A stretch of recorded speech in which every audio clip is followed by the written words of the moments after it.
আসসালামু আলাইকুম বন্ধুরা, সবাই কেমন আছেন?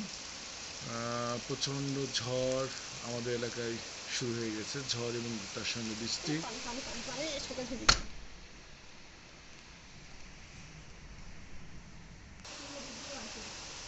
বৃষ্টিটা এত জোরে ঝড়টা আসছে, আমরা একটু ভয় পেয়ে গেছিলাম।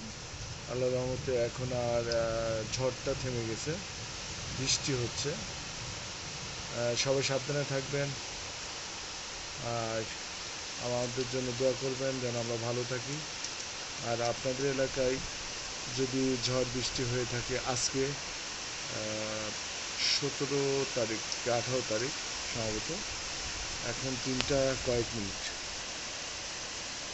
সবাই সাবধানে থাকবেন, ভালো থাকবেন আর আমাদের জন্য দোয়া করবেন যেন আমরা ভালো থাকি। আসসালামু আলাইকুম।